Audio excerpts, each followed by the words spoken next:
Shalom Jemaat IBC, selamat pagi, apa kabar? Semoga kita semua dalam keadaan yang baik dalam pimpinan Tuhan, amin. Dan mari pagi ini sebelum kita memulai hari ini, mari kita akan meminta pimpinan Roh Kudus, belajar akan firman Tuhan yang akan melandasi hari ini. Sebelumnya mari kita berdoa meminta pimpinannya. Tuhan Yesus yang baik, kami bersyukur Tuhan masih memberikan kami kesempatan sekali lagi untuk membuka mata kami, menjalani hari ini dan merasakan berbagai berkat jasmani rohani yang Tuhan sediakan bagi kami hari ini. Kami mau persiapan hati kami, namun sebelumnya kami rindu firman-Mu melandasi kehidupan kami, agar kami semakin berkenan di hadapan-Mu. Siap kehendak kami dikuasai oleh Roh Kudus-Mu. Terima kasih Tuhan, kami mau berjalan bersama-Mu, pimpin kami. Kami mau mendengar firman-Mu dan jadikan kami pelaku firman-Mu. Haleluya. Bapak Ibu Saudara yang terkasih dalam Tuhan Yesus Kristus, pagi hari ini kita mau belajar tentang menjadi ciptaan yang baru. Seperti apa menjadi ciptaan yang baru? Menjadi ciptaan yang baru dalam konteks kekristenan bisa diartikan sebagai sebuah perubahan karakter. Perubahan karakter ini merupakan perjalanan transformasi yang mendalam dan begitu bermakna dalam kehidupan seorang Kristen. Perubahan ini bukanlah hasil usaha manusia semata, Bapak Ibu Saudara, melainkan karya Roh Kudus yang bekerja dalam hati dan di dalam pikiran kita.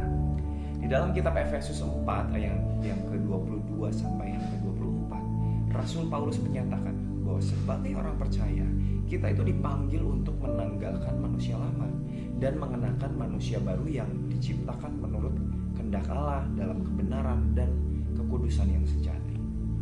Ketika kita menerima Kristus sebagai juru selamat, Bapak, Ibu, Saudara, dan saya akan mengalami yang namanya kelahiran baru. Rasul Paulus menjelaskan bahwa jika seorang ada di dalam Kristus, jika kita ada di dalam Kristus, maka kita adalah ciptaan baru. Yang lama sudah berlalu dan sesungguhnya yang baru sudah datang. Transformasi ini atau perubahan ini dimulai dari dalam hati, di mana Roh Kudus memperbaharui pikiran dan keinginan hasrat hati kita. Proses ini dikenal sebagai pengudusan, di mana kita terus-menerus diubah menjadi serupa dengan gambar Kristus. Salah satu aspek penting dari perubahan karakter dalam Kristus adalah pengembangan buah roh.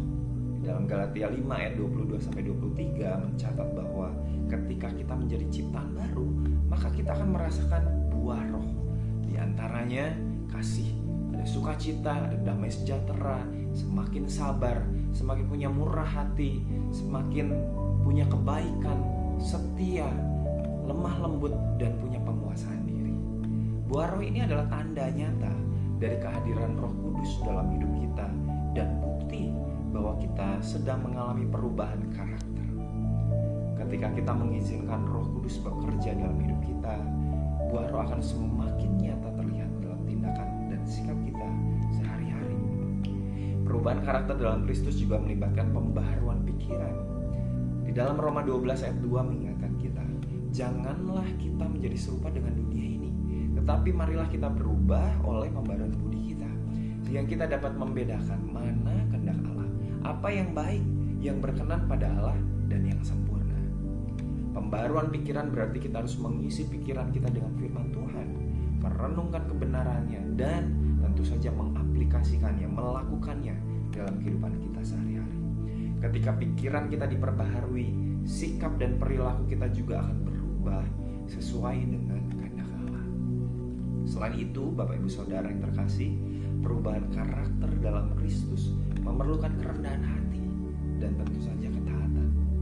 Tuhan Yesus sendiri memberikan teladan kerendahan hati yang sempurna dengan mengosongkan dirinya dan menjadi hamba yang taat sampai mati di kayu salib.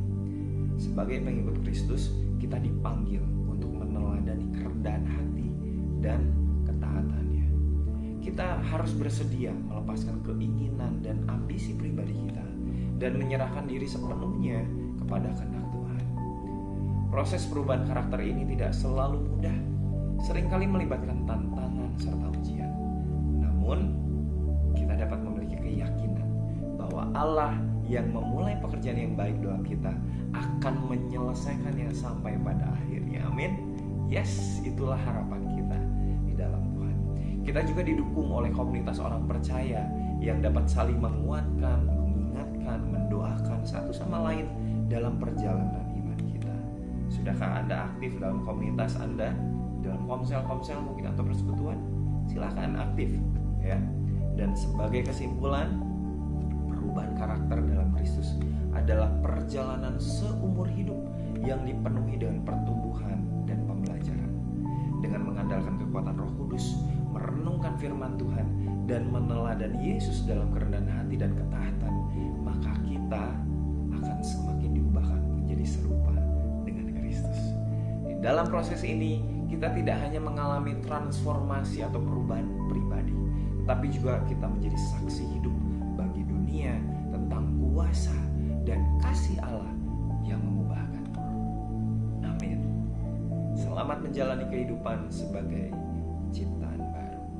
Tuhan Yesus memberkati.